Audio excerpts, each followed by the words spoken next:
हरे कृष्णा माता जी, मेरा आवाज आ रहा है? जी प्रभु जी। ओके, बहुत बहुत धन्यवाद। तो सब गोपी मनोहर प्रभु जी का धन्यवाद कि जिन्होंने मुझे सेवा का मौका दिया, और आप सभी भक्तों, आप हमें आशीर्वाद प्रदान करें कि हम कुछ चर्चा कर सके। और आज के श्लोक हमारे लिए ही है। हम जो इसको पढ़ेंगे ना, तो हमें पता चलेगा कि ये हमारे लिए ही लिखा हुआ है ना। तो हम गोपी मनोहर प्रभु, पहला श्लोक आप शेयर कर दीजिए ना एक बार इस पे।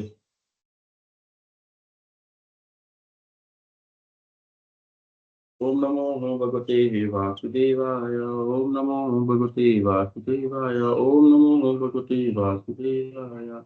नारायणं नमस्कृत्यं नरं चैव नरोत्तमं देवीं सरस्वतीं व्यासं ततो जयमुदीरयेत् नष्टप्रायेषु भद्रेषु नित्यं भागवत सेवया भगवते उत्तमश्लोके भक्तिरो।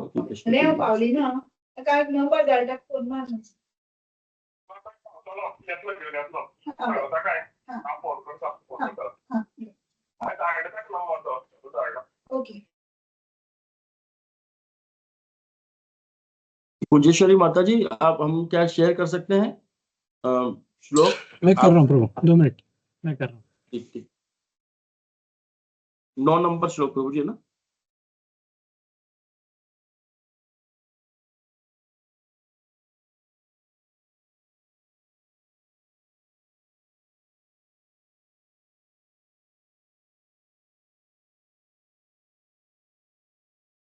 तो हिंदी हिंदी पॉसिबल है क्या?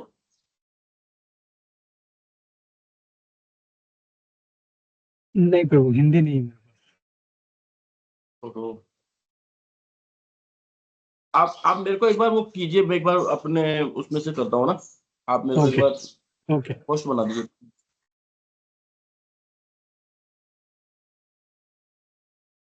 और थोड़ा गाइड कीजिएगा।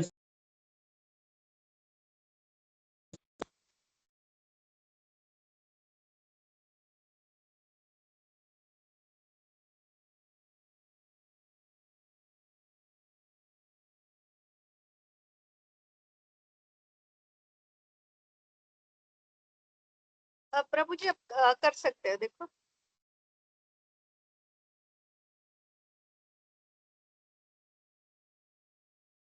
वो आप म्यूट पे हैं, अनम्यूट करना पड़ेगा।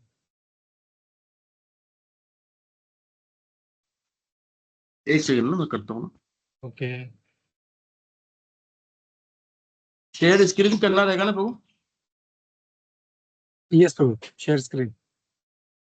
उसमें मैं कहाँ जाऊँ फिर? उसमें वो शेयर स्क्रीन करके मेनू आपको वो खोलना पड़ेगा। जाना रहेगा ना, क्या प्रभु? शेयर स्क्रीन करके वो आपको खोलना पड़ेगा, जो भी आपका पीडीएफ या जो ऐप है। नहीं तो मेरे को जो ऐप चाहिए भागवतम की, वो कैसे मिलेगी इसमें? हाँ, नहीं, उस ऐप पे पहले स्क्रीन शेयर कर दो पहले। ओके करो। हाँ, नहीं शेयर आया अभी स्क्रीन तक। स्टार्ट करूँ? हाँ स्टार्ट। स्टार्ट। 1 मिनट आने दो, मैं बता दूँ। हाँ, एक सेकंड, आ गया। अभी आ रहा है उधर? 1 मिनट। अभी आ रहा है, यस। प्रभु जी आ रहे हैं। ओके।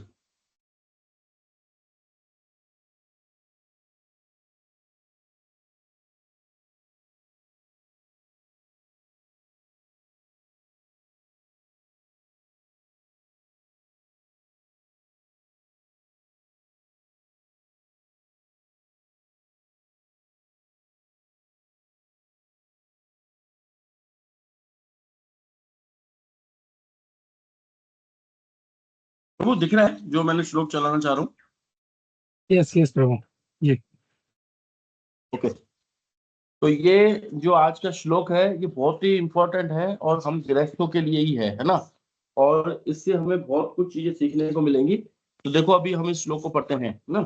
ये श्लोक है भागवतम स्कंद 3 अध्याय 30 श्लोक संख्या 9। तो इसमें क्या है, देखो क्या बताना चाह रहे हैं। ग्रहेषु कूट धर्मेशु दुःखतन्त्रेष्वतन्द्रितः कुर्वन् दुःखप्रतीकारं सुखवन् मन्यते ग्रहेषु कूटधर्मेषु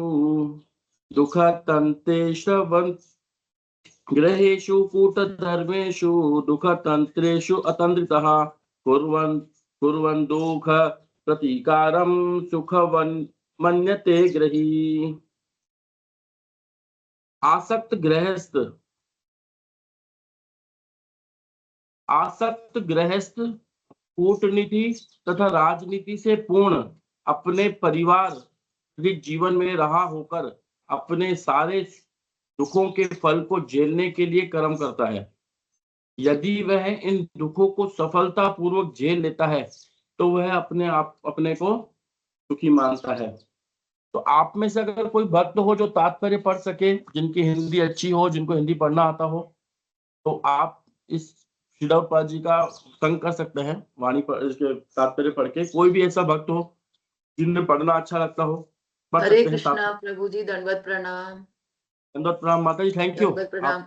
हाँ, मैं पढ़ना चाहती हूँ प्रभु। ये पढ़िए, धीरे धीरे आराम से पढ़िए ना। हाँ, जय श्रीला प्रभुपाद। तात्पर्य श्रीला प्रभुपाद द्वारा। भगवत गीता में भगवान स्वयं प्रमाणित करते हैं कि यह संसार कष्टों से पूर्ण नश्वर स्थान है। इस जगत में व्यक्तिगत या पारिवारिक, सामाजिक या राष्ट्रीय सुख का प्रश्न ही नहीं उठता। यदि कहीं सुख के नाम पर कुछ हो रहा है तो वह भी मोह है। इस जगत में सुख का अर्थ है दुख के फलों को सफलतापूर्वक झेलना। यह जगत ऐसा बनाया गया है कि जब तक कोई चतुर कूटनीतिज्ञ ना हो उसका जीवन असफल रहता है।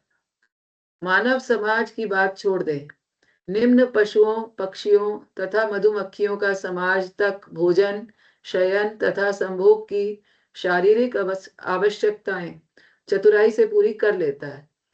मानव समाज में राष्ट्रीय स्तर पर या व्यक्तिगत स्तर पर स्पर्धा चलती है और इसमें सफल होने के प्रयास में सारा मानव समाज, प्रभु जी थोड़ा इसको ऊपर कर, हाँ, सारा मानव समाज कूटनीति से भर जाता है। किंतु हमें स्मरण रखना चाहिए कि सारी कूटनीति तथा जीवन संघर्ष में सारी बुद्धि के होते हुए भी सारी वस्तुएं परमेश्वर की इच्छा होने पर क्षण भर में समाप्त हो जाएंगी। फलतः इस संसार में सुखी बनने के हमारे सारे प्रयास माया द्वारा प्रदत्त छल मात्र हैं। बहुत बहुत धन्यवाद माता हरे जी कृष्ण। आपका। बहुत अच्छे से आपने पढ़ा और बहुत सही पढ़ा आपने। थैंक यू प्रभु जी, थैंक यू। हरे कृष्ण।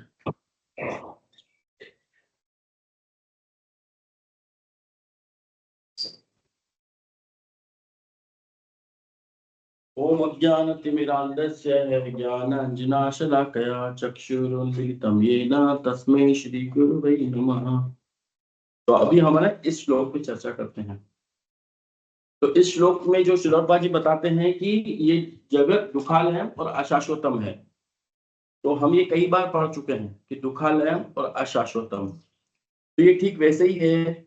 मान लो जैसे कि हमारे घर पे हमने देखा या हमने खुद ने भी देखा या आज हम देख रहे हैं, हमारे घर पे जो छोटे बच्चे होते हैं 4-5 साल के, 6 साल के, वो घर पर खेलते हैं, घर खेलते हैं, घर। हमारे राजस्थान में तो हमने भी खूब खेला था और आज भी हमारे बच्चे खेलते हैं। मैं एक बार स्क्रीन को थोड़ा सा हटाऊंगा तो वापस मुझे शेयर करनी पड़ेगी, मैं आपको देख सकता हूँ।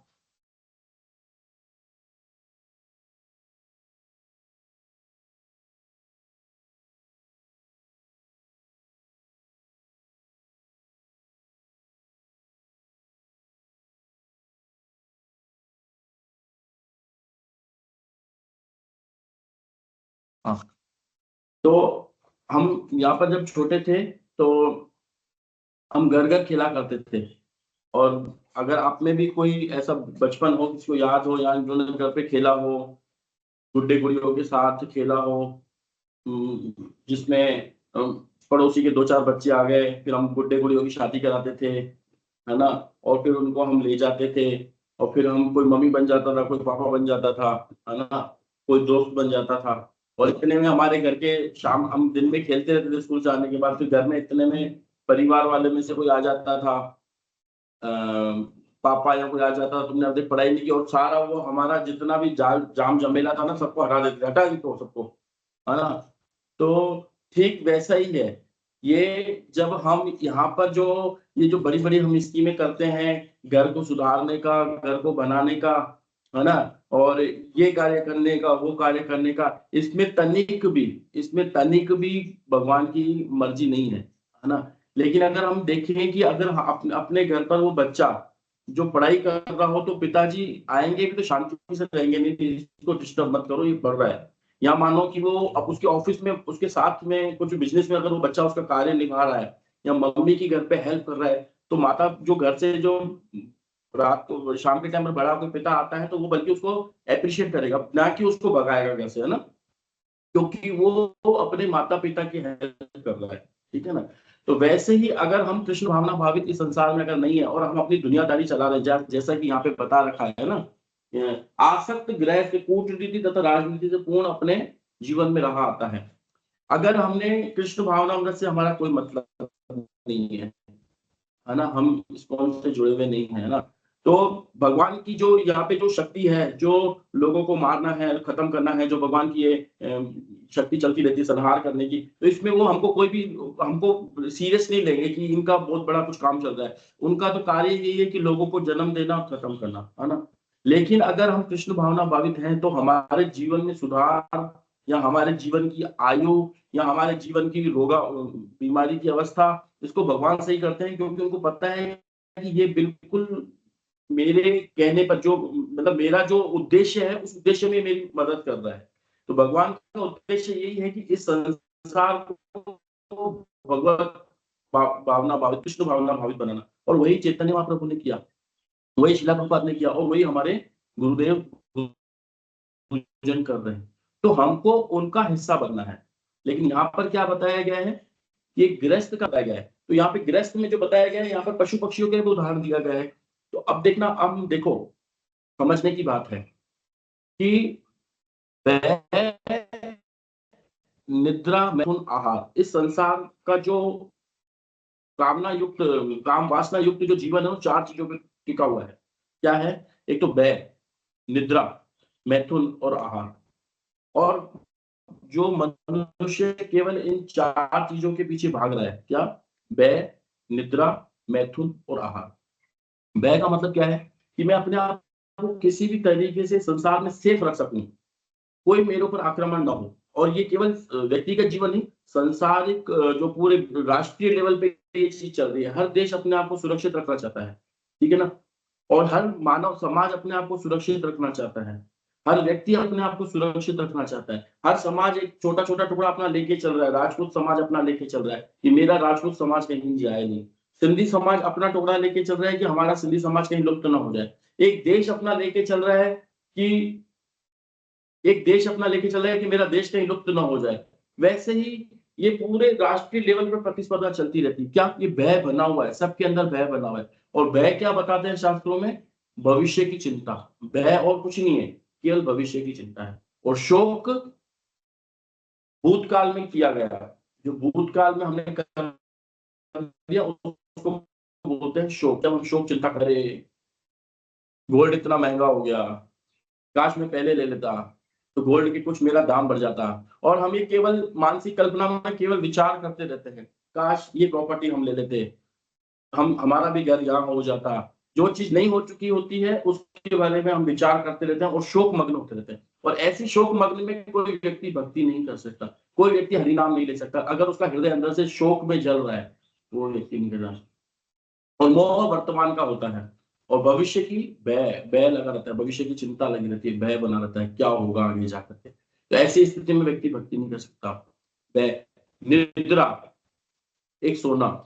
और देखो, भय केवल ये ऐसा नहीं है कि मनुष्य समाज में, आप देखना पक्षी समाज में भी, पशु समाज में भी आपको मिलेगा। आप किसी कुत्ते को पत्थर मारोगे तो भग जाएगा, है ना? और चिड़िया कहीं बैठी हो या कहीं कबूतर बैठा हो, उनके पास जाओ, उड़ जाएंगे, यानी कि भय उनके अंदर भी बना हुआ है और हमारे अंदर भी है। निद्रा, देखो हम कितना सोते हैं रात को, 8 घंटे 7 घंटे, लेकिन देखो पशु के अंदर भगवान ने हमसे ज्यादा क्षमता दी है कि वो हमसे ज्यादा सो सकता है और उसको कोई रोकने टोकने वाला नहीं है। दिन में अगर हम घर पे सोते रहे तो हमारी घरवाली हमको भगा देगी, हमारे माता पिता हमको भगा देंगे, बोलेंगे क्या कुंभकर्णों की तरह सो रहा है। लेकिन ठीक वही पशु गर्मियों में कार के नीचे या पेड़ के नीचे या सर्दियों में धूप में सो रहा हो तो उसको कोई कहने वाला नहीं है कि तुम यहाँ क्यों सो रहे हो भैया, न उसको कमाने की चिंता है। तो भगवान ने हमसे ज्यादा गुण उनके अंदर दिया है। ये भय का हो सकता है कि एक कार आकर उड़ा जाए, कार आकर के एक बार हमारा एक्सीडेंट कर जाए, ठीक है ना, मनुष्य का। लेकिन पक्षी को कभी आपने देखा होगा, पक्षी देखो कितने उनके सेंसेस एक्टिव होते हैं कि तुरंत उनके पास कोई गाड़ी आती है फट से उड़ जाते हैं, अपनी रक्षा वो हमसे ज्यादा कर सकते हैं, है ना। और निद्रा, वो हमसे ज्यादा उनके अंदर नींद करने की प्रवृत्ति है, हमसे ज्यादा वो सो सकते हैं, ठीक है ना। और मैथुन, हमसे ज्यादा मैथुन वो कर सकते हैं, उनके अंदर ज्यादा कैपेसिटी है, हमसे ज्यादा कैपेसिटी है। हमारे अंदर वो कैपेसिटी है ही नहीं। क्यों? क्योंकि भगवान ने हमको इंद्रियों को सीमित दी है ताकि हम तपो दिव्यम, ताकि हम भगवान की दिव्य तपस्या कर सकें। और आहार खाने के लिए, देखो पूरी दुनिया खाने के लिए पीछे भाग रही है, पूरी दुनिया खाने के लिए। पशु भी देखो सारा दिन इधर उधर मुंह करके सूंघता रहता है कहीं कुछ खाने के लिए मिल जाए। एक कुत्ता भी आपके घर पे आएगा, उसको कुछ खाने के लिए दोगे तो तुरंत खा लेगा, ढूंढता रहेगा कहीं ना कहीं कुछ मिल जाए। गाय भी देखो बाहर ढूंढती रहेगी खाने के लिए, इधर उधर इधर उधर। बकरी को भी आप देखो, जितनी देर बकरी को आप देखोगे ना, 1 घंटा 2 घंटा 3 घंटा, अगर आप उसको किसी खेत में ले गए, वो चलती रहेगी, चलती, उसका पेट नहीं भरेगा, पट पट पट पट मुंह चलता रहेगा। गाय को भी देखो, वो बैठी बैठी मुंह में जुगाली करती रहेगी करती रहेगी करती रहेगी। तो ठीक हमारा जीवन भी ऐसा है, हम भी, हमारा जीवन कोई वो नहीं है, हमारा जीवन भी ऐसा ही है कि हम भी खाने के लिए पीछे भागे। ये देखो आज की तारीख में व्यापार, इस्कॉन में भी देखो तो गोविंदा सबसे टॉप पे जाता है, खूब लोग बाहर कैफे बना देते हैं कुछ, तो वहां भी लोग भीड़ पड़ी रहती है। बाहर ठेले वाला भी आज जो दिल्ली बॉम्बे जयपुर में जो ठेला बैठा है ना, छोला कुलचा बनाता है, जो दिन में नहाता नहीं है ना, वो भी बढ़िया कमा के चल जाता है पैसा। क्यों? जीवा, जीवे के टेस्ट के लिए आहार, बस उसको आहार चाहिए। बोलते हैं बढ़िया कमाता है, वो व्यक्ति सोया भी नहीं है और पे एक ठेला लगा दिया है और लोगों की भीड़ लग जाती है, बता इसका खाना है। देखो क्या जीवन हो गया। तो वह निद्रा मैथुन आहार जो पशु पक्षियों को भगवान ने दे रखे हैं, और हम भी केवल उन्हीं की कॉपी करते हैं, उनसे अच्छा बनना चाहते हैं, लेकिन वो फिर भी नियमित रहते हैं, हम अनियमित रहते हैं। तो ये वह निद्रा मैथुन आहार जो पशुओं के जीवन में भी है और हम उसको कॉपी कर रहे हैं, लेकिन हमारा उद्देश्य क्या है? हमारा उद्देश्य, उनमें एक चीज ऐसी है जो हमारे अंदर, उनमें एक ऐसी चीज नहीं है जो हमारे अंदर है। हमारे अंदर क्या है? भगवत धर्म। भागवत धर्म को समझने की हमारे अंदर प्रवृत्ति है, जो आज हम यहाँ पर देख रहे हैं, है ना। तो क्या है? एको ही अधिक विशेषो, मनुष्य के अंदर एक ही अधिक विशेष गुण है। क्या है? धर्म। धर्म ही एक अधिक विशेषो, ये श्लोक आता है महाभारत का। धर्म ही एक अधिक विशेषो, धर्म ही एक ऐसा है जो अधिक विशेष है। और धर्म भी कौन सा? तथाकथित नहीं, भागवत धर्म, जो आप सभी भक्त लोग यहाँ पर बैठ करके सुन रहे हैं। ये भागवत धर्म ऐसा है जो मनुष्य धर्म के लिए, बाकी सब धर्म है, किसी देवी देवता की पूजा करना, किसी के मंदिर में जाकर ये करना वो करना, सब चीटिंग धर्म है। लेकिन असली धर्म क्या है? कैतव धर्म कहते हैं श्रीमद् भागवत में, कैतव धर्म। लेकिन ये जो धर्म है ये असली धर्म है, ठीक है ना। और प्रहलाद महाराज, जब प्रहलाद महाराज से उनके पिताजी ने पूछा, अरे बेटा तुम क्या सीख के आए हो? तुम जब प्रहलाद महाराज पहली बार अपने पिता से मिलने आते हैं तो पिताजी उनको अपने गोद में बिठाते हैं और दुलार करते हैं, उनको प्यार करते हैं और बोलते हैं बेटा तुम क्या सीख के आए हो? तो बोलते हैं कि मैं तो यही सीख के आया हूँ, श्रवणम कीर्तनम विष्णु, हमको श्रवणम कीर्तनम विष्णु का करना चाहिए। भगवान श्री कृष्ण का हमको कीर्तनम विष्णु करना चाहिए। तो बोलते तेरे को ये शिक्षा आती कहाँ से? तेरे को ये शिक्षा देता कौन है? तेरे को ये चीज सिखाता कौन है? तेरे को सारा ज्ञान आता कहाँ से? तो बोलते हैं प्रहलाद महाराज बहुत सुंदर उत्तर देते हैं। प्रहलाद महाराज बोलते हैं, ये तो छोड़ो कि मुझे कहां से आता है, आप ये चीज पकड़ो कि तुमको क्यों नहीं आ रहा है, ये ज्ञान मुझे कहां से आ रहा है, इसको छोड़ो, तुमको क्यों नहीं आ रहा है ये समझो तुम। हिरण्यकशिपु को बल्कि उसका बैकअप, उसको उल्टा उत्तर देते हैं। ऐसे नहीं कि उत्तर देने की मशीन बन जाए, उनको देने लग जाए, मेरे को यहाँ से आया, ये नहीं, मेरे को कहां से आया इसको छोड़ो पिताजी, आपको क्यों नहीं आ रहा ये समझो। फिर वहां पे एक श्लोक आता है, मुझे याद नहीं, अंधकूपम वाला श्लोक आता है। क्या अंधकूपम? कि जो गृहस्थ आश्रम, इसी तरीके का सेम वही है कि जो व्यक्ति गृह में भी अपने घर के अंधकूप में फंसा हुआ है, उसको कभी ये ज्ञान नहीं आएगा। क्या ज्ञान नहीं आएगा? कि कैसे हमको भगवान का, विष्णु का भजन करना चाहिए। फिर वहां पे क्या बताते हैं? वहां पे ये बताते हैं कि ये जो हम गृहस्थ आश्रम में है, आश्रम किसको कहते हैं? एक होता है गृहस्थ और एक होता है गृहस्थ आश्रम। आश्रम होता है वो जिस किसी के आश्रय में रहता हो, उसके घर पर भगवान के भक्त आते रहते हो, भगवान कृष्ण के भक्त उनके घर पे आते रहते हो, उनके घर पे मंदिर बना हुआ हो, मतलब अल्टर बना हुआ हो, उनके घर पर कीर्तन कथा चलती रहे, उसको बोलते हैं गृहस्थ आश्रम। बाकी गृहस्थ आश्रम के नाम पर हम गृह में भी बन जाते हैं, उससे हमें बहुत बचना चाहिए। तो गृहस्थ आश्रम का मतलब ये है कि हमको किसी न किसी के अपने आप को आश्रय में रखना। तो जब हम अपने घर पे अल्टर रखते हैं, और अल्टर में भी केवल वही होना चाहिए जो हमको श्रील प्रभुपाद जी का स्टैंडर्ड है, ठीक है ना। और उसके बावजूद भी हम किसी एक भक्त के गाइडेंस में रहें, उस पर अपने आप को विश्वास दिलाना कि वो जो मेरे लिए करेगा अच्छा करेगा। क्योंकि अभी हम अपने गुरु तक नहीं पहुंच सकते हैं, श्रील प्रभुपाद तक नहीं पहुंच सकते, कृष्ण तक नहीं पहुंच सकते हैं, शास्त्रों का ज्ञान हमें आता नहीं है, लेकिन जो हमारे लीडर है, जो हमें गाइड करते हैं, उनके आश्रय में रह करके हमें अपने घर गृहस्थी चलाना है ना, जैसा वो हमें कहते हैं वैसा करना, इसको बोलते हैं गृहस्थ आश्रम। गृहस्थ आश्रम का मतलब ये नहीं होता कि हम गृहस्थ बन गए, हम 1 माला 2 माला 5 माला कर ली, भागवतम में आ गए, लेकिन जो हमारा लीडर कहता है हम उसका कहना नहीं मानेंगे, वो गृहस्थ आश्रम नहीं कहलाएगा। गृहस्थ आश्रम मतलब किसी के आश्रय में रहना, जो हमसे उच्च चेतना वाला हो और जो अपने परिवार को बहुत अच्छे आदर्श तरीके से चला रहा हो। तो ठीक वैसे ही हमें भी अपने एक ऐसे गाइडेंस में रहना चाहिए जिससे हमारी आध्यात्मिक उन्नति हो सके, तो उसको गृहस्थ आश्रम कहते हैं। और अंधकूपम क्यों कहा गया है? अंधा कुआं। गांव में जो लोग रहते हैं उन्हें पता होता है 2 तरीके के कुएं होते हैं, एक होता है अंधा कुआं और एक होता है पानी वाला कुआं। तो अंधा कुआं कौन सा होता है? गृह में भी। और जो पानी वाला कुआं कौन सा होता है? वो गृहस्थ आश्रम होता है। अब कैसे, आप बोलोगे कैसे हुआ? तो जो अंधा कुआं, प्रहलाद महाराज ने अपने पिताजी को बोला अंधा कुआं, अंधकूपम। तो अंधकूपम का मतलब क्या? ऐसा कोई कुआं जिसमें पानी ना हो और उसमें कोई व्यक्ति गिर जाए, उसका बचना मुश्किल है। क्यों? क्योंकि वहां पर कोई व्यक्ति पानी भरने के लिए जाएगा ही नहीं, अंधा कुआं है, कौन जाएगा वहां पर? कोई खेलने भी नहीं जाएगा, प्यास लगेगी तो पानी कहां से पिएगा, ठीक है ना। अगर वहां कोई गिर गया तो नहीं बच सकता, जीवन में उसका कोई इलाज नहीं है कि कोई बचा पाए उसको, या तो तड़प के मरेगा, नीचे जानवर होंगे उसको मार देंगे। और यहाँ पे जानवर कौन से हैं? हमारे खुद के, अभी आगे के श्लोक में आएगा, हमारे खुद के जो परिजन है वही हमारा खून चूस चूस के एक दिन को मार देते हैं। ये एक सत्य है, हम जिनको अपना मान के बैठते हैं, जिनके ऊपर हमको बहुत ज्यादा विश्वास होता है कि किसी भी तरीके से ये हमारी रक्षा कर लेंगे, तो वो हमारी रक्षा, ना हमें वो बचा पाएंगे। बचाएंगे केवल वो जो खुद बचा लिए गए, जो खुद रजोगुण तमोगुण सतोगुण से ऊपर है, जो शुद्ध सतोगुण में रहते हैं, वो हमें बचा पाएंगे, क्योंकि वो खुद बचा लिए गए हैं, ठीक है ना। बाकी हम जो रजोगुण तमोगुण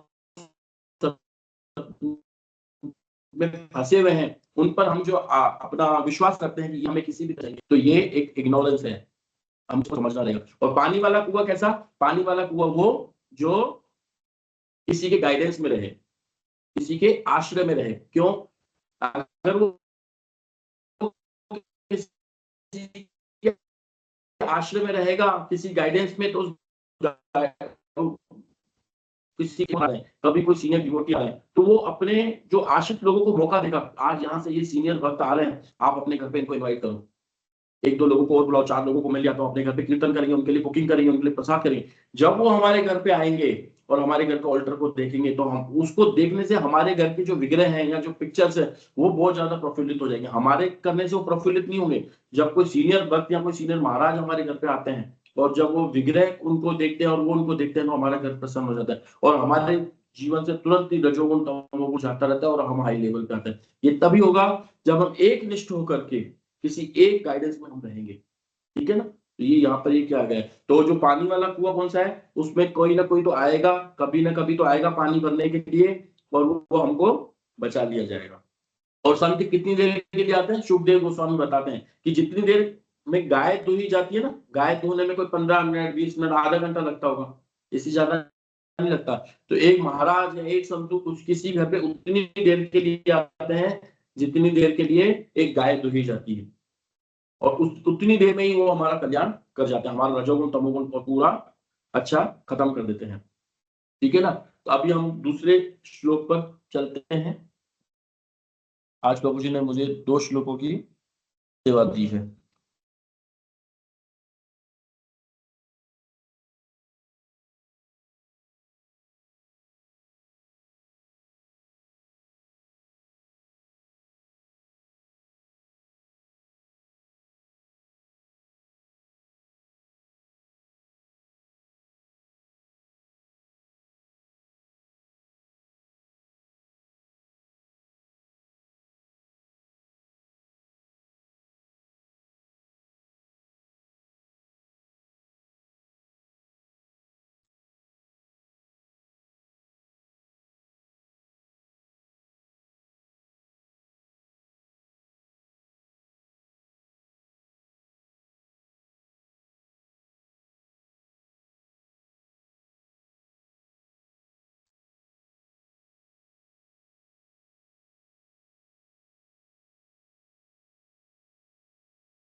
प्रभु जी आ रहा है लिखने,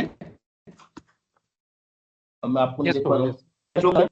मेरी आवाज सुन पा रहे हैं? दिख रहा है हाँ जी ठीक है, दिख रहा है। ठीक। अब श्लोक देखो हम पढ़ते हैं ना। अर्थ अपादिते गुर्व्या हिंसये ततश्चैतान् पुष्णाति येषां पोषेण एष भुक्यात्यद स्वयं।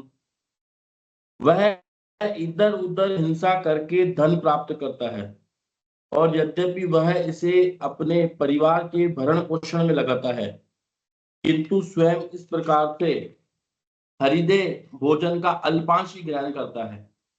इस तरह वह उन लोगों के लिए नरक जाता है जिनके लिए उसने अवैध ढंग से धन कमाया था। तो जितने भी भक्त लोग यहाँ हैं उनको थोड़ा एहसास हो रहा है कि शिला प्रभुपाद जी का ये जो तात्पर्य या जो श्लोक है ये हमारे लिए ही है। अगर किसी को ऐसा लग रहा है तो बता सकते हैं। मुझे तो ऐसा लग रहा है कि सही में हमने अपना जीवन केवल यहाँ से धन प्राप्त करने में लगा दिया और उन लोगों के लिए भरण पोषण किया जो सदा के लिए रहने वाले नहीं है। लेकिन इसका मतलब ये नहीं है कि हमें उनके लिए कर्तव्य नहीं करना है। कर्तव्य की एक समय होता है। तो अभी आप में से कोई ऐसे भक्त जिन्होंने जो लास्ट टाइम माता जी पढ़े थे उनके अलावा और कोई ऐसा भक्त जो इस तात्पर्य को पढ़ना चाहे अच्छे से, है ना, तो आप पढ़ सकते हैं प्लीज। प्रभु जी मैं ट्राई करूंगी, आई डोंट नो अच्छा होगा या नहीं पर कोशिश कर सकती हूँ। आपका उत्साह काफी अच्छा है माता जी, प्लीज। थैंक यू प्रभु जी। हरे कृष्णा। तात्पर्य बाय श्रील प्रभुपाद। जय श्रील प्रभुपाद। एक बंगाली कहावत है, जिस व्यक्ति के लिए मैंने चोरी की वही मुझे चोर कहता है। जिन पारिवारिक सदस्यों के लिए मनुष्य अनेक पाप कर्म करता है वे उससे कभी प्रसन्न नहीं रहते। मोहवश अनुरक्त व्यक्ति ऐसे पारिवारिक सदस्यों की सेवा करता है, किंतु इनकी सेवा से उसे जीवन की नारकीय अवस्था में प्रवेश करना होता है। उदाहरणार्थ, कोई चोर अपने परिवार के पालन हेतु कोई वस्तु चुराता है, किंतु पकड़ा वही जाता है और बंदी, प्रभु जी आपको ऊपर करना पड़ेगा, बंदी बना लिया जाता है। यही सार है इस जगत का और समाज मैत्री तथा प्रेम के प्रति आसक्ति का। यद्यपि एक आसक्त पारिवारिक व्यक्ति अपने परिवार के भरण पोषण के लिए किसी न किसी तरह से धन कमाने में लगा रहता है, किंतु वह उतने से अधिक का भोग नहीं कर पाता जितना कि ऐसे पाप कर्म किए बिना वह करता। 8 औंस खाने वाले मनुष्य को लंबे परिवार का पालन करना होता है और इसके लिए धन कमाना होता है, किंतु उसे पेट भर खाने से अधिक कुछ नहीं मिलता और कभी-कभी तो उसे परिवार के जुटन पर ही निर्भर रहना पड़ता है। अनुचित साधनों से भी धन कमाकर वह स्वयं जीवन का आनंद नहीं उठ पाता। यही आवरणात्मिका माया है। जी माता जी, थैंक यू। अब हम थोड़ा सा इसके पर चर्चा करते हैं 5 मिनट, फिर हम आगे वाले में चलेंगे ना। हरे कृष्णा। तो इसमें देखो क्या, यस प्रभु जी कुछ कहना चाह रहे हो?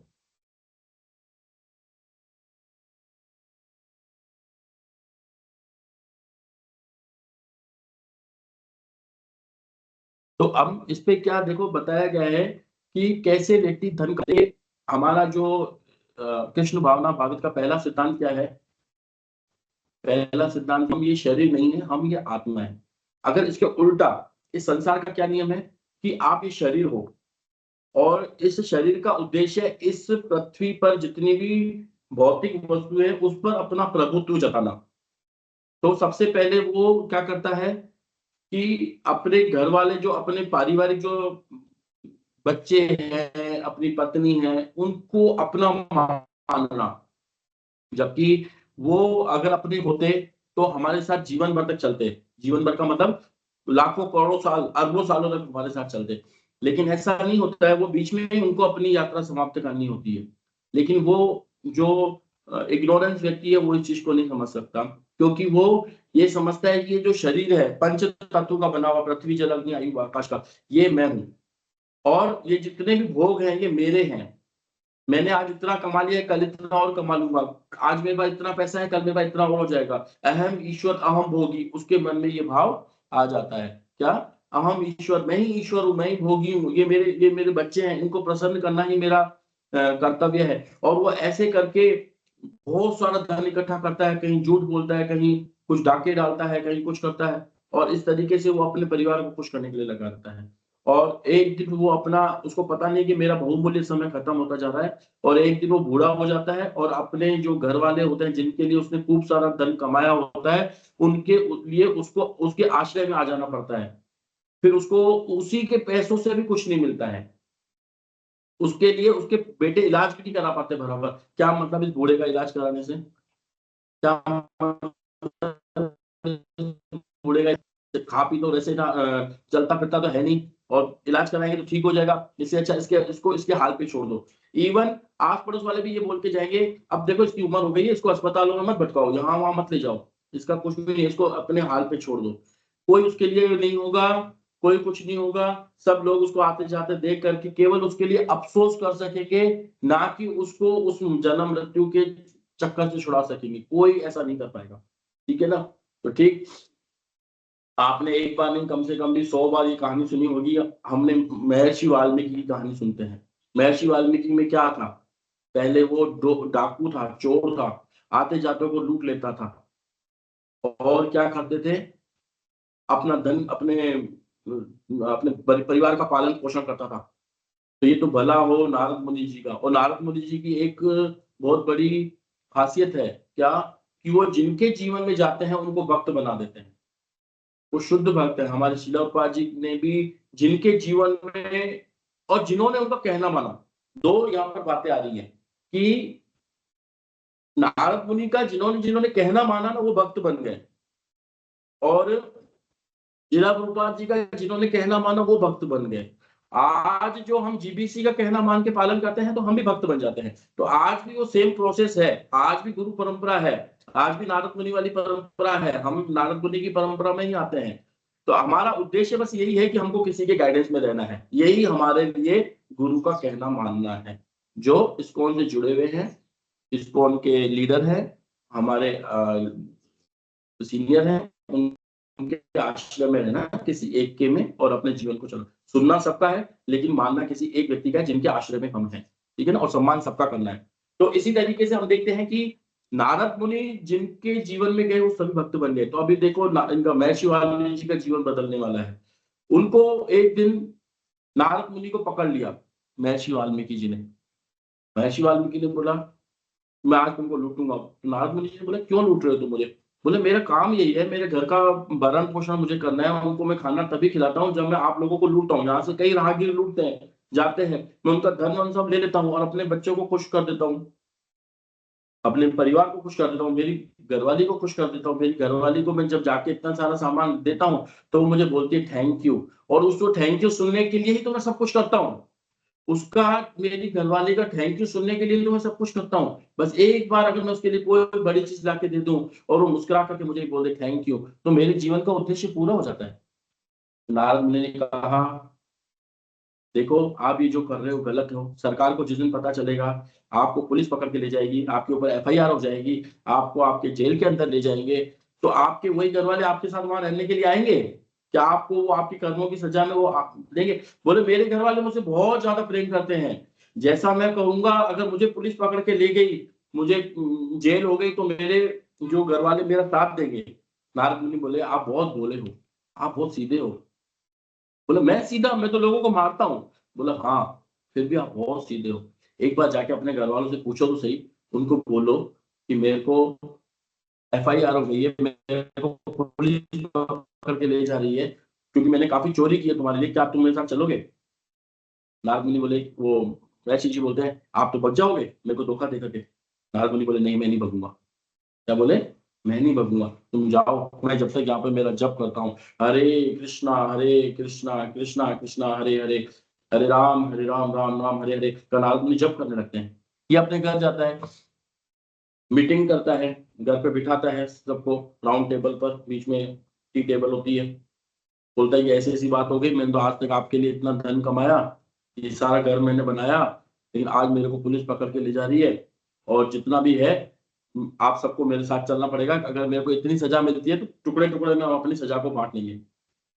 सबने मना कर दिया, बोले कि बाबूजी ये आपकी जिम्मेदारी थी कि धन चोरी करके कमाओ, हमें खिलाओ, हमें पालो, या मेहनत करके। हमने आपको नहीं कहा था चोरी के लिए, आपने अपने लिए ही की है। नारद वो महर्षि जी बात को जाकर के आ जाते हैं, बोलते हैं कि आपने सत्य कहा था, कोई राजी नहीं है। तो बोले अब क्या करना चाहिए? बोले आप बताओ क्या करना चाहिए? बोले तुमको राम का नाम लेना चाहिए। महर्षि जी बोलते हैं कि मुझे वो नहीं आता है, मुझे राम का नाम लेने नहीं आता। बोले क्या आता है? बोले मुझे मरा मरा करना आता है, मारना मारना आता है। तो बोले ठीक है, मारना मारना आता है? तो बोलो मरा मरा मरा। बोले मरा मरा मरा बोलता क्या? बोले मुझे धन कहाँ से मिलेगा, मैं खाऊंगा कहाँ से तुम्हारे राम के नाम से? बोले रुको वो भी आएगा। गंगा नदी के तट पे बिठा दिया, एक तुलसी का पौधा दे दिया, बोले शाम तक तुम यहाँ पे राम का नाम लो, तुम्हारे लिए खाने की व्यवस्था भगवान करेंगे। जब उन्होंने वहां पे राम का नाम लेने का, राम का नाम भी नहीं, मरा, उल्टा नाम से देखो भगवान की प्राप्ति हो गई। उधर से नारायण ने अपने पुत्र को पुकारा तो उसको भगवान की प्राप्ति हो गई। तो हमें क्यों नहीं होगी? हमें भी होगी, लेकिन हम जब किसी के गाइडेंस में रह करके हरिनाम लेंगे। जैसे नारद मुनि ने गाइडेंस इनका लिया और महर्षि वाल्मीकि जी ने नारद मुनि का गाइडेंस लिया, उनको अपना आश्रित बनाया, तब उनकी आध्यात्मिक उन्नति हुई। जब वो सुबह शाम तक देखे तो पूरे गांव में हलचल मच गई, अरे वो जो सबको लूटने वाला वो संत बन गया, साधु बन गया, चलो चलो चलते हैं। गांव था, सबके पास फल फ्रूट घर पे रहते थे, धन नहीं रहता था वहां पे, फल फ्रूट रहते थे, फल फ्रूट, किसी घर पे अन्न, किसी घर पे शाक सब्जी, तो सब लोग लेके गए। तो खाली क्या चले, थोड़ा सा लेके चलते हैं, थोड़ा थोड़ा लेकर के उसके पास रख के चले गए। शाम सुबह को उठा, अरे शाम को जब जब करके उठा, अरे इतना सारा धन आ गया मेरे पास, इतना सारा खाने के लिए, इतना तो मैं खा भी नहीं पाऊंगा। उसने खाया, भगवान को भोग ला के खाया और सबको बांटा, और इस तरीके से उसको विश्वास हुआ कि ये हमें भगवान के नाम से हमें सब प्राप्त होता है। और श्रील प्रभुपाद जी बताते हैं कि ये हरिनाम संकीर्तन जो है यह भी भौतिक उन्नति लाता है। तो हमें इसे हमको समझने का मिलता है कि जब हम यज्ञ करते हैं, हरे कृष्णा का कीर्तन करते हैं, तो इससे वर्षा होती है, और वर्षा होने से क्या होता है कि खुशहाली आती है। तो ये केवल संकीर्तन का आत्मा का तो उद्धार के लिए ये हरिनाम है ही, साथ साथ ये जो हमारे भौतिक जो क्लेश है इनको भी दूर करती है, और इसमें वो खुशहाली लाती है, भरपेट अन्न मिलता है सबके जीवन में। अगर आप देखोगे, आप आज भी नवदीप धाम चले जाएंगे ना, अभी हम जाके आए तो मेरा ग्रेजुएशन था कि प्रत्येक नवदीप धाम में मैंने देखा कि सब संपन्न थे, मतलब सारे पेड़ इतने हरे भरे थे, पानी फुल मात्रा में है। तो मैंने देखा कि ये यहाँ पर इतना क्यों है, सब इतने पेड़ हरे भरे क्यों है, शायद यहाँ पे पानी है। फिर मेरे को क्लिक हुआ, नहीं ये भगवान का धाम है, यहाँ पे भगवान रहते हैं, यहाँ पे हरिनाम होता है। जहाँ हरिनाम होता है, जहाँ भगवान रहते हैं, वो समृद्धिवान देश होता है। तो जैसे ही हम भगवान का नाम लेना चालू करेंगे, लोगों को प्रचार करेंगे, जितने ज्यादा लोग हरिनाम लेंगे, वैसे ही हमारे भारत की पृथ्वी बढ़ेगी, और लोग भारत की प्रकृति यहाँ पर फुल सब अन्न वगैरह सब देगी, और हम एक्सपोर्ट कर करके भारत एक दिन आगे आ जाएगा और विश्व का नंबर 1 गुरु बनेगा, सबको वो लीड करेगा। तो ये केवल हमारे हरिनाम से होगा। हमको केवल लोगों को जाकर के बोलना है कि आप एक वाला भगवान के नाम की जप करो, दूसरे को जाकर के बोलना है कि आप एक वाला भगवान, उनको ज्यादा प्रचार करने की आवश्यकता नहीं है, हर एक को केवल हरिनाम के लिए बोलना है। एक बार हरे कृष्ण महामंत्र बोलो, हरे कृष्ण। नित्यानंद प्रभु तो घर घर जाते थे और बोलते थे गौरंगा बोलो, कोई व्यक्ति गौरंगा बोलता था तो बोलते थे आपने मुझे खरीद लिया। इतना बड़ा उनको विश्वास था कि एक नाम के ऊपर। तो हम हरे कृष्ण महामंत्र लोगों से करवाएंगे तो हमारे खुद की आध्यात्मिक उन्नति होगी, हमारे देश की। हम अपने देश के लिए क्या कर सकते हैं, हम हमारे देश के लिए यही कर सकते हैं कि हम प्रत्येक व्यक्ति को भक्त बनाएं, ताकि दूसरे देश की नजरें हमारे ऊपर रहे कि यार ये इतने खुशी से कैसे रह सकते हैं, और फिर वो हमारा अनुकरण करेंगे। क्या हमको करना है, फिर हमारे यहाँ पे जितने भक्त लोग हैं ये विदेश में जा करके भगवत गीता की क्लासें करेंगे। तो अभी कोई दूसरी माता जी हो या कोई प्रभु जी हो जो ये आगे का पढ़ सके, सबका नंबर आना चाहिए, कोई हो ऐसा भक्त पढ़ सकते हैं। श्रील प्रभुपाद जी की वाणी है। हरे कृष्णा प्रभु जी, दंडवत प्रणाम। मैं ट्राई करती हूँ प्रभु। यस माता जी प्लीज। प्रभु एक मिनट, आपका वो शेयर आड़ी है, आप दिख नहीं रहे थे, तो शायद वो भी शेयर करना पड़ेगा। ओके ओके प्रभु। माता जी आपको दिख रहा है तृप्ति माता जी? नहीं प्रभु जी। हाँ ये तो वो शेयर करना पड़ेगा प्लीज। मैं 5 मिनट में खत्म कर दूंगा इनको। प्रभु आपने शेयर नहीं कर पा रहा हूँ, आप थोड़ा सा वो मुझे बना दीजिए ना। एक मिनट।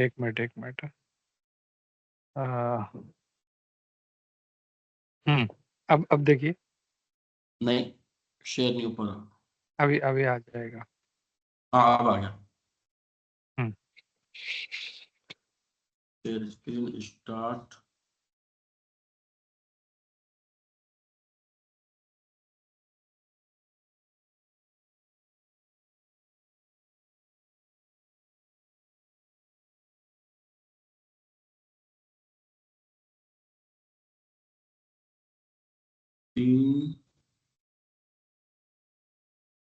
आगे प्रभु आ गया। स्क्रीन दिख रहा है।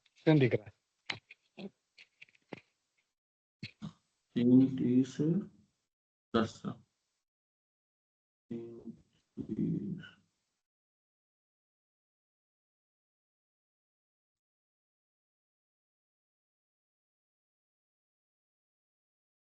यस माता जी प्लीज आप पढ़ सकते हैं। समाज, देश तथा समुदाय की भ्रामक सेवा की प्रक्रिया सर्वत्र एक सरीखी है। यही सिद्धांत बड़े से बड़े राष्ट्रीय नेताओं पर भी लागू होता है। कभी कभी ऐसा राष्ट्रीय नेता जिसकी देश सेवाएं महान होती हैं, अपने ही देशवासियों द्वारा मार दिया जाता है क्योंकि उसकी सेवाएं अनियमित होती हैं। दूसरे शब्दों में, कोई भी व्यक्ति अपने आश्रितों को इस मोहमयी सेवा से संतुष्ट नहीं कर सकता, यद्यपि वह इस सेवा से अलग नहीं हो सकता क्योंकि उसकी स्वाभाविक स्थिति ही सेवक की है। स्वाभाविक दृष्टि से जीव परमेश्वर का अंश है, किंतु वह भूल जाता है कि उसे परम पुरुष की सेवा करनी है और वह अपना ध्यान अन्यों की सेवा की ओर मोड़ देता है। यह माया कहलाती है। अन्यों की सेवा करते हुए वह झूठे ही अपने को स्वामी मान बैठता है। परिवार का मुखिया अपने को परिवार का स्वामी मानता है अथवा राष्ट्र का नेता अपने को राष्ट्र का स्वामी मानता है, किंतु वास्तव में वह माया की सेवा करता है और माया की सेवा करने से वह धीरे धीरे नरक को जाता है। अतः बुद्धिमान मनुष्य को सारा जीवन, सारा धन, सारी बुद्धि तथा सारी बोलने की शक्ति उसी में लगा देनी चाहिए। हाँ, तो इसमें ये बता रखा है, बहुत अच्छा है। इसमें बता रहे हैं कि देखो, एक घर का मुखिया होता है, वो सोचता है कि घर मेरा है, मैं उसका लीडर हूँ।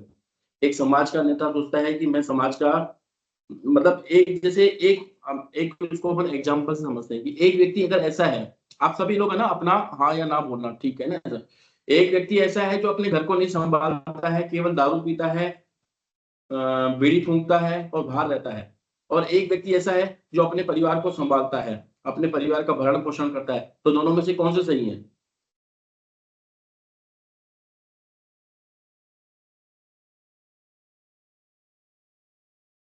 बताइए। प्रभु जी, अगर दोनों को कंपेयर करें तो वो जो अपना सिर्फ व्यसन में है उससे ये बेटर है, लेकिन अगर वैसे देखे तो दोनों ही माया की सेवा कर रहे हैं। उन दोनों में कंपैरिजन करें तो जो पालन पोषण कर रहा है वो बेटर है। राइट।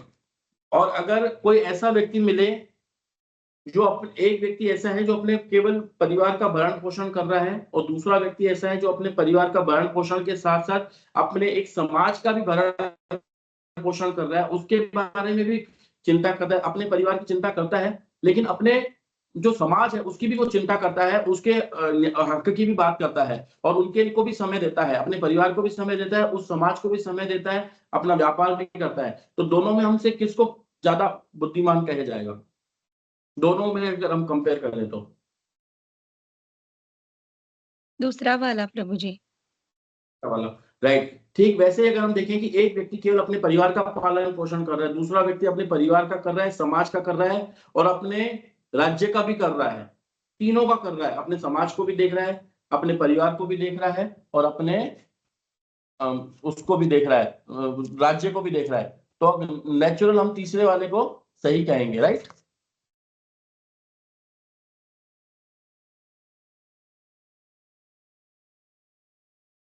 और उसी तरीके से इसको बोलते हैं सेल्फ इंद्रिय तृप्ति, इसको भी इंद्रिय तृप्ति का ही नाम दिया जाता है ना।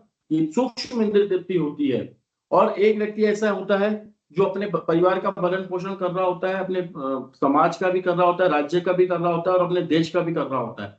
और एक व्यक्ति ऐसा होता है जो पूरे पृथ्वी का पालन कर रहा होता है। लेकिन एक व्यक्ति ऐसा होता है जो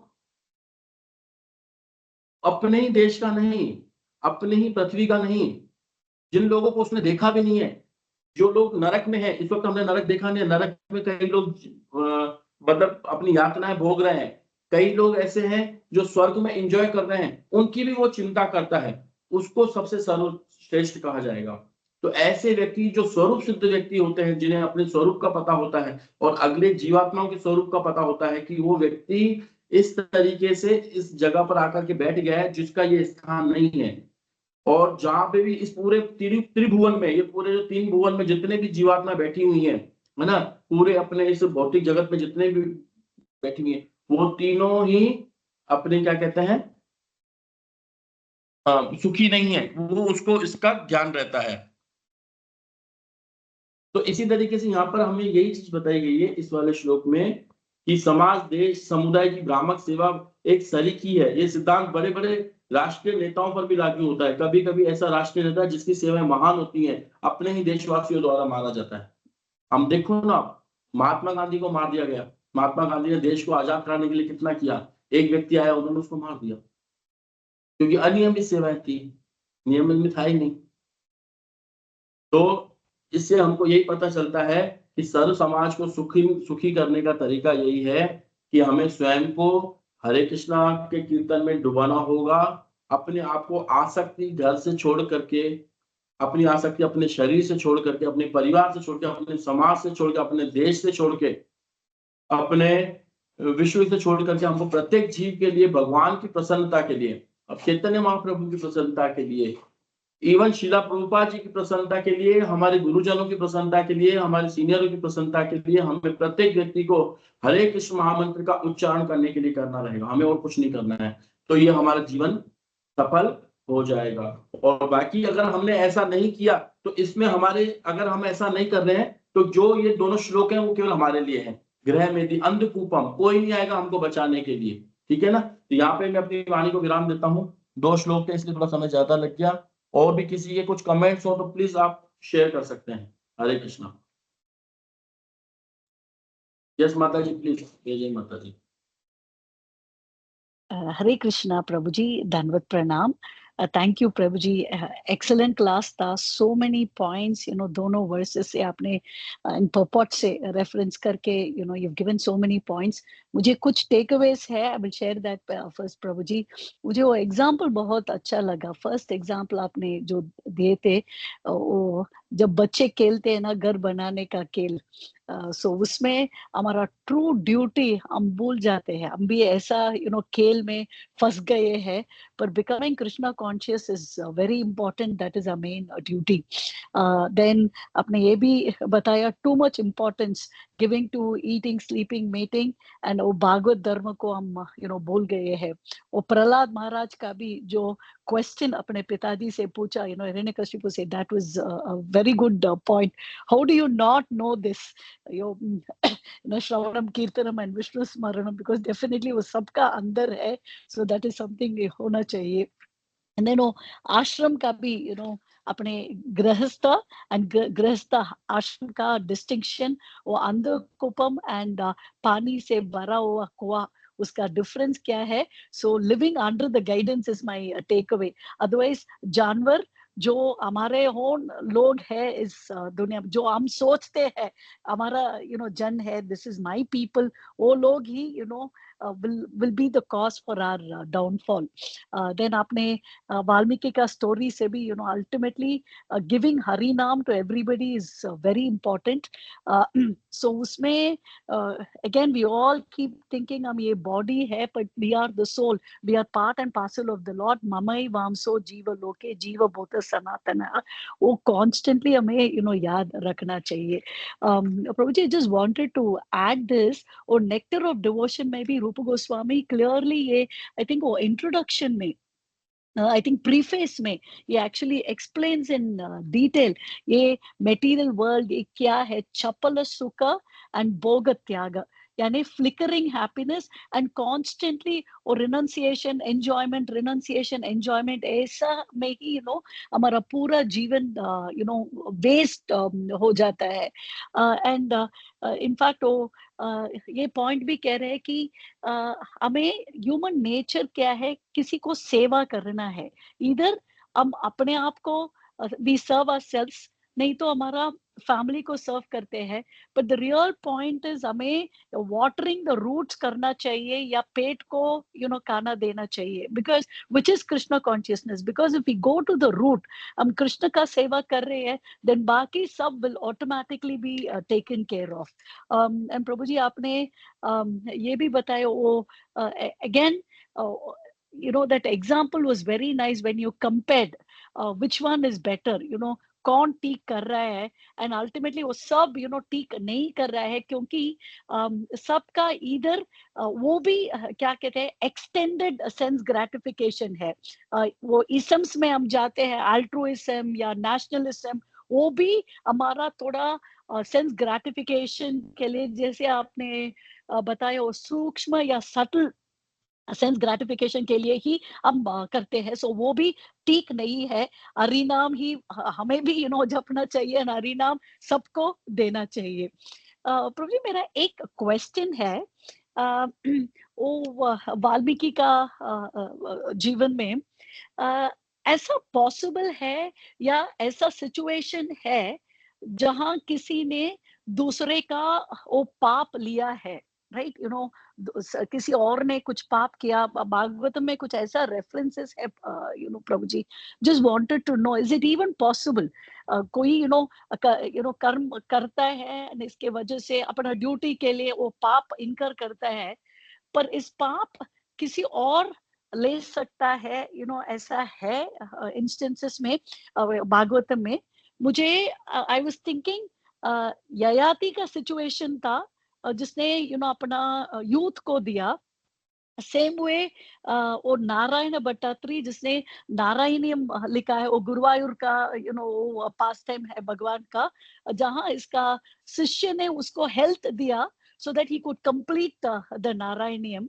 पर पाप लेने का कोई एग्जाम्पल्स है प्रभु जी, and is it even possible? If you can share your thoughts on that. Again thank you प्रभु जी, एक्सेलेंट क्लास था, so much valuable takeaways for us. Hare Krishna, धन्यवाद, प्रणाम। हरे कृष्णा माता जी, बहुत ही सुंदर प्रश्न था, और बहुत ही ऐसा लगता है कि आप बहुत ही अच्छे से सुनते हैं और सारे पॉइंट्स लिखते हैं। आप पता नहीं आपको याद रहता है, मुझे पता नहीं है, बट ये आपने सारी एज इट इज क्लास को आपने पॉइंट्स लिख करके आपने यहाँ पे शेयर किए।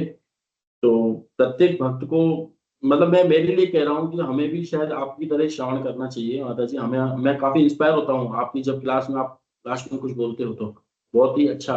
और जो आपका प्रश्न था कि कोई किसी के पाप ले सकता है क्या, जिस तरीके से वाल्मीकि जी को बोला, तो इसमें इसको यूं समझना रहेगा हमें कि प्रत्येक व्यक्ति की एक अलग अलग ड्यूटी होती है, कोई किसी का कर्म अपने ऊपर नहीं ले सकता। लेकिन जो गुरु होते हैं, जो हमें दीक्षा देते हैं, उस वक्त वो अपना कर्म अपने ऊपर, हमारे सारे पाप कर्मों से हमें फ्री कर देते हैं। एक गुरु ही ऐसा होते हैं, प्रामाणिक गुरु, जो अपने शिष्य के सारे कर्मों को अपने ऊपर ले लेते हैं। और एक बार मेरे को याद नहीं है, गोपी मानव प्रभु शेयर करेंगे कि चैतन्य महाप्रभु के टाइम पर एक भक्त थे, उनका नाम याद नहीं है, जिन्होंने भगवान चैतन्य महाप्रभु से प्रार्थना की थी कि इन सबके कर्म मैं अपने ऊपर ले लेता हूँ और इनको सबको भगवत धाम ले जाने जाऊं। तो और मेरे को वासुदेव इतना दत्त पता था, ठाकुर, लेकिन गोपी मानव प्रभु बताएंगे अभी। वासुदेव दत्त ठाकुर, क्या प्रभु जी? उनका नाम था वासुदेव दत्त ठाकुर। वासुदेव दत्त ठाकुर। प्लीज प्रभु जी आप थोड़ा सा हल्का सा 1 मिनट में स्टोरी बताइए ना, क्या था उसमें, मतलब उन्होंने चैतन्य महाप्रभु से क्या प्रार्थना की थी सारे बद्ध जीवात्माओं के पाप अपने ऊपर लेने के लिए?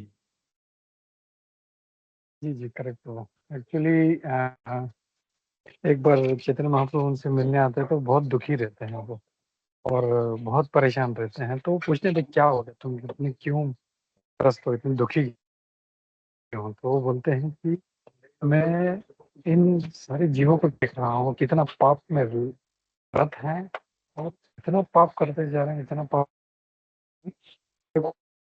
तो ये बुरा है,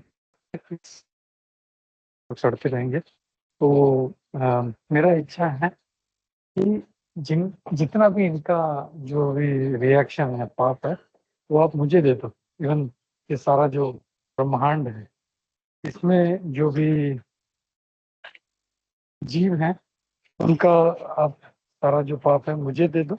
मैं यहाँ पे बैठ के इसको भुगतता हूँ, और इन सबको आप मुक्त कर दो। तो वो एक वैष्णव थे, तो इसलिए उनको दुख होता था दूसरों को देख के कि ये लोग इतना पाप कर रहे हैं और इनका कोई उद्धार नहीं है। तो वो अ, इस तरह से वो उन्होंने रिक्वेस्ट किया, तो चैतन्य महाप्रभु ने बोला ठीक है तथास्तु करके।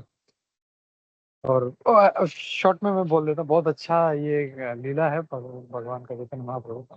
तो चैतन्य महाप्रभु बोलते हैं कि सॉरी वसुदेव दत्त ठाकुर बोलते हैं कि आपको मतलब चिंता नहीं होता कि आपका ये जो सारा ब्रह्मांड है पूरा खाली हो जाएगा। बोलते हैं मेरे पास ऐसे असंख्य असंख्य असंख्य मेरे पास ब्रह्मांड है, और उसमें से एक अगर मतलब राई का जो जैसे दाना होता है वैसे असंख्य एक जैसे गोनी में कोई गिन नहीं सकता। तो अगर एक खाली हो जाए तो मुझसे कोई फर्क नहीं पड़ता, और उसका चिंता मत करो, तुम्हारा भी उद्धार होगा, उनका तो होगा ही होगा, तुम्हारा भी, तुमको यहाँ पे बैठ के भुगतना नहीं पड़ेगा। तो ये वैसे एक था। एंड जैसे हम लोग देखते हैं, इवन प्रभुपाद जी कई बार जीसस का भी जो है कोट करते हैं, तो he was also of same nature, उन्होंने भी वही किया। उन्होंने भी यही बोला कि आप सारा जीवों का पाप मुझे दे दो, मैं यहाँ बैठ बैठ के भुगतता हूँ, बट इन सबको आप माफ कर दो। तो ऐसा बहुत कम होता है, क्योंकि ये एक वैष्णव का गुण है। कोई लोग तो ऐसे हैं कि अपना अपना पाप भी दूसरे पर डालने लगे रहते हैं। तो यहाँ पे लेना तो बहुत बड़ी बात है, क्योंकि एक का कर्म जो है कुछ लेके उसको भुगतना बहुत ही ना एक क्या होता है, बड़ा दिल चाहिए उसके लिए। तो it's not an easy job. लेकिन अ, जैसे उदाहरण दिया आपने, तो ऐसे कुछ उदाहरण हैं जो हम लोगों को शास्त्रों में दिखते हैं जैसा। हरे कृष्णा।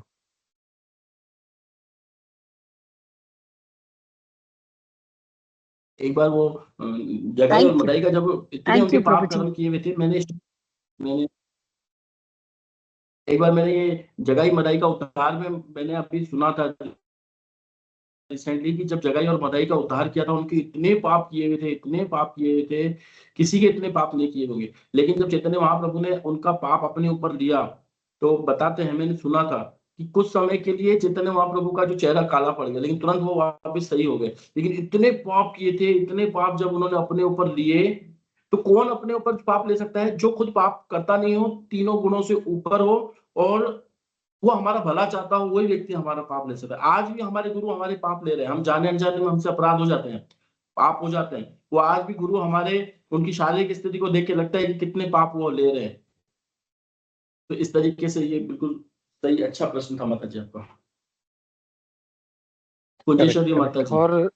जी। और उसके ये पहले एक मिनट लेता हूँ। जैसे हाँ, गुरु का आपने बहुत अच्छा उदाहरण दिया। गुरु जो है जब भक्त को दीक्षा देते हैं, तो वो भी जो है उसके सारे पाप अपने ऊपर ले लेते हैं, उसका रिएक्शंस जो है अपने ऊपर ले लेते हैं और उसको मुक्त करते हैं। भाई अब तुम अच्छे से, तुम्हारा सारा स्लेट क्लीन हो गया है, अब तुम अच्छे से जप करो। तो ये हम लोग को समझना चाहिए कि हम जब ऐसा कर रहे हैं, तो गुरु का बहुत बड़ा हमारे ऊपर कृपा है। और अब ये देखना चाहिए, अब मैं ऐसा कोई कार्य नहीं करूं जिसकी वजह से मुझे या मेरे गुरु को जो है ये भुगतना पड़े। तो ये हम लोग को एक चीज ध्यान रखना चाहिए हम लोगों को। हरे कृष्णा। हरे कृष्णा। वो फोर्थ कैंट का इंद्र का उदाहरण।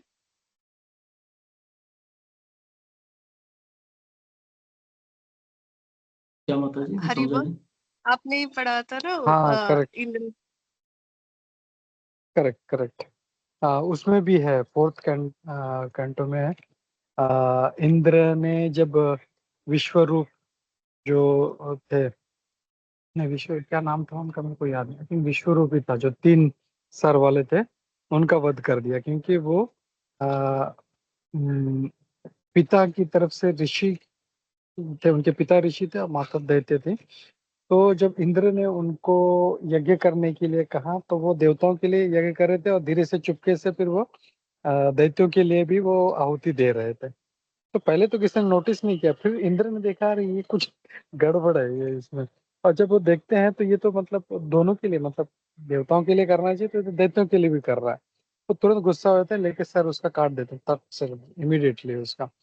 तो वो ब्राह्मण थे, तो इसलिए उनको ब्रह्म हत्या का पाप लगता है। और फिर वो जो है वो क्या करते हैं, 4 लोगों में अपना पाप जो है वो बांट देते हैं, वो 25-25-25 करके ऐसा। एक जो है धरती माता ले लेती है, एक उनका जो पाप है, और जिसकी वजह से आज जो रेगिस्तान दिख रहा है, वो जो है वो पार्ट जो इंद्र ने जो किया था, वो पाप उन्होंने ले लिया था। इसके लिए वो कुछ पार्ट धरती का रेगिस्तान बन गया था। एक था एक पेड़ में से जो वो जो व्हाइट कलर का निकलता है, वो पेड़ ने ले लिया था।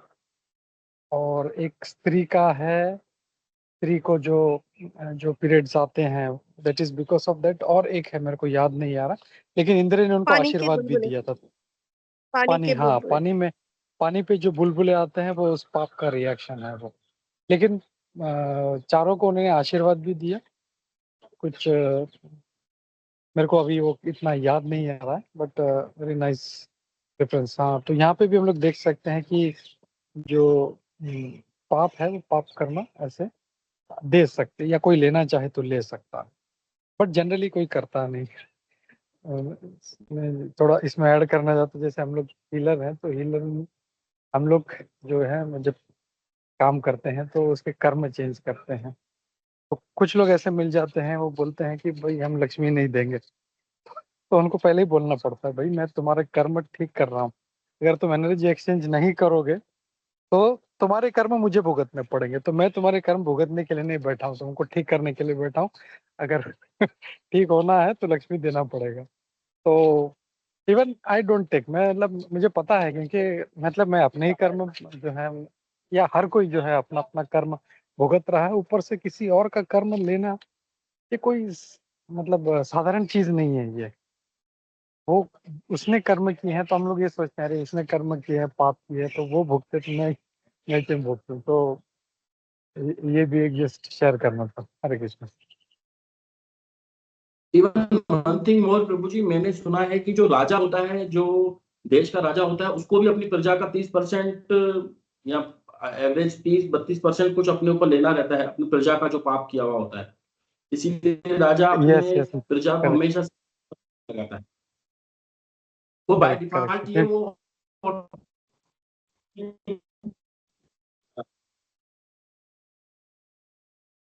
करेक्ट, ये भी सुना है। इसीलिए राजा जो है अपने प्रजा को हमेशा आ, मतलब पाप कर्म से बचाता है, उसको पुण्य के कार्य में लगाता है उसको, क्योंकि ये पाप करेंगे तो उसको भी भुगतना पड़ेगा। हरे कृष्ण। हरे माता जी कृष्ण बताइए। प्रभु जी। प्रभु जी बहुत सुंदर क्लास था। इससे बहुत सारे कुछ कुछ याद आ रहा है। जैसे कि हमने प्रथम स्कंद में पढ़ा था, युधिष्ठिर महाराज भगवान को क्यों प्रिय थे, वही उन्होंने हर एक प्रजा का जो सदस्य है, इवन बोला गया है उसमें जो पशु पक्षी नदियां, हर एक चीज को है ना, उन्होंने ऐसे किया कि उन्हें भी भगवत धाम जो अभी जिस योनि में है उसके ऊपर की योनि में जाके भगवान का आश्रय मिलना चाहिए। इसलिए वो भगवान को बहुत प्रिय थे। इसलिए भगवान ने चाहा था कि ये पूरे पृथ्वी के राजा बन जाए, जो कि हर एक जीव को फिर से भगवत धाम या आगे की योनि में जाने के लिए प्रयास करे। तो कितना दायित्व होता है हमें, एक फैमिली के लिए कितना बड़ा होता है कि सबको भगवान के आश्रय में ले जाना चाहिए। और हमने पिछले अध्याय में भी देखा कि एक पुरुष का यही काम है, सिर्फ परिवार का भरण पोषण नहीं करना है, उसका सही कर्तव्य क्या है, उसके घर में जितने भी लोग हैं वो कृष्ण भावनामृत बने या भगवान की सेवा करे। ये अगर करता है तो उसके जीवन का सही उद्देश्य जो मनुष्य योनि में मिली है वो पूरा हो जाता है। उसी तरह स्त्री का भी वही है कि सब परिवार के लोगों को भगवान की सेवा में लगा देना चाहिए। हरे कृष्णा। हरे कृष्ण। आपने सही कहा माता जी। एक पॉइंट मुझे भी याद आ गया चर्चा चलते चलते। एक बार मैं राधा कुंज महाराज जी का सुना था, तो राधा कुंज महाराज जी प्रवचन में कह रहे थे कि जो भी भक्त 16 माला करता है तो उसका 50% उसकी वाइफ में चला जाता है। तो वो लास्ट में उस भक्त ने प्रश्न किया, तो महाराज जी फिर मुझे क्या 16 + 8 माला जब करनी पड़ेगी तभी मेरी 16 माला कंप्लीट होगी? तो राधा कुंज महाराज हंसने लगे, बोला नहीं नहीं ऐसा नहीं है, ये बाय डिफॉल्ट होता है आप अपनी 16 माला करोगे तो आपको 16 का मिलेगा, लेकिन प्लस 8 माला का फल आपकी घरवाली को बिना उसके प्रयास के ही मिलेगा। तो ये हम देखते हैं कि जो व्यक्ति जिसके आश्रय में है, तो उसका किया हुआ उनके ऊपर भी जाता है, अच्छा किया हुआ भी उनके ऊपर जाता है, तो बुरा किया हुआ भी उनके ऊपर जाता है। तो हमको अपने पाप कर्मों से बचना चाहिए, अपने जो आश्रित हमारा परिवार है, उनको बचाने के लिए हमको पाप करने से बचना चाहिए। ज़्यादा से ज़्यादा हमको हरि नाम लेना चाहिए। अगर हम 32 माला करते हैं, तो ऑटोमेटिकली हमारी वाइफ की 16 माला हो जाएगी। तो इसीलिए जो मुखिया है, तभी तो मुखिया का नाम मुखिया पड़ा है, तभी तो लीडर है। तो उसको बहुत ज़्यादा संभल करके कर्म करने चाहिए और आध्यात्मिक कर्मों को बढ़ाना चाहिए, जिससे उनका जो नीचे का परिवार है, उसको भी आश्रय मिल करके वो भी आध्यात्मिक उन्नति से ऊपर उठ सके। हरे कृष्णा।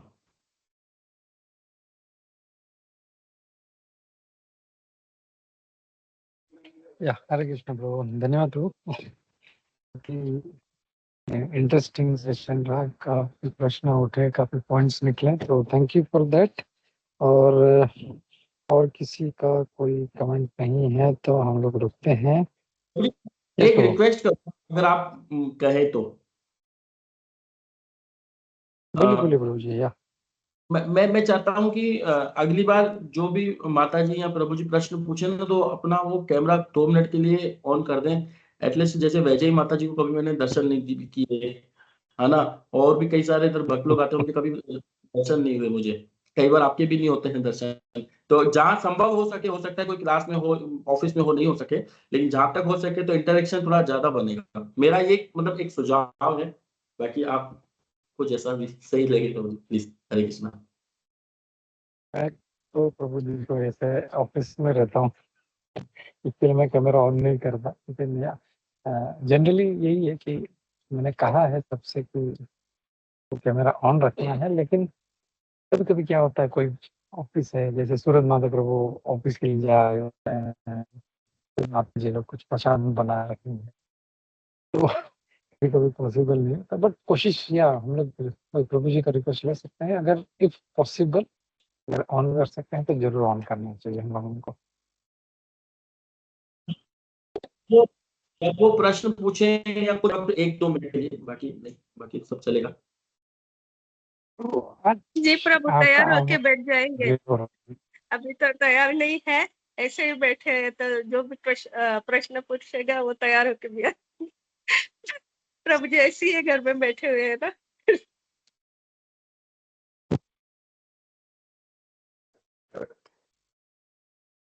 ये कि माता जी लोग क्या पोजिशन में है या कैसे हैं, रेडी है नहीं है, तो इसीलिए कोई छूट है। बट जनरली मतलब हमने जब स्टार्ट किया तो यही रखा था कि सबको कैमरा ऑन रखना है, लेकिन फिर वही है कि कोई कैसे, तो इसके लिए फिर रख दिया। लेकिन वही है, हम लोग ये कर सकते हैं कि अगर कोई कर सकता है तो लेट हिम डू दैट, तो हम लोग सभी भक्तों से रिक्वेस्ट करेंगे।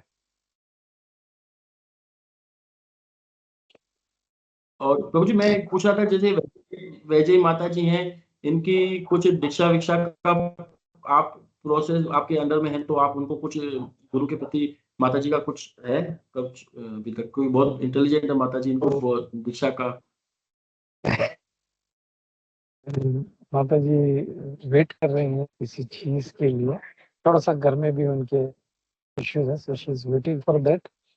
और माता जी बहुत टाइम से हैं, मैं जानता हूँ, साधु संघ जुड़ने से पहले आई थिंक 2-3 साल पहले हम लोग किसी और ग्रुप से जुड़े हुए थे, तो आई थिंक ज्यादा हो गए थे, 2-3 साल थे हम लोग भगवत गीता कर रहे थे, तो वहां से मैंने माता जी को उठाया, यहाँ पे कनेक्ट कर दिया। तो क्या माता जी बहुत अच्छी भक्त है ऑलरेडी, इज ए बॉर्न वैष्णव, वैष्णव संप्रदाय से हैं। तो क्या बट वही है कि कभी कभी किसी किसी केस में टाइम लगता है, वैसे ही माता जी का केस है, तो wait for her to get ready. Correct माता?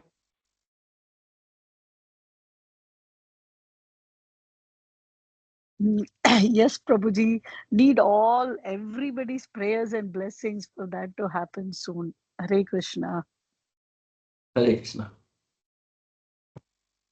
हो जाएगा, जल्दी हो जाएगा। सभी प्रार्थना करेंगे माता जी का। माता जी है कि बहुत सारे हैं, अभी जैसे सुजाता माता जी, जया है, कितने टाइम से है, बट आई डोंट नो, मतलब तो जो भी है हम सभी के लिए प्रे करें कि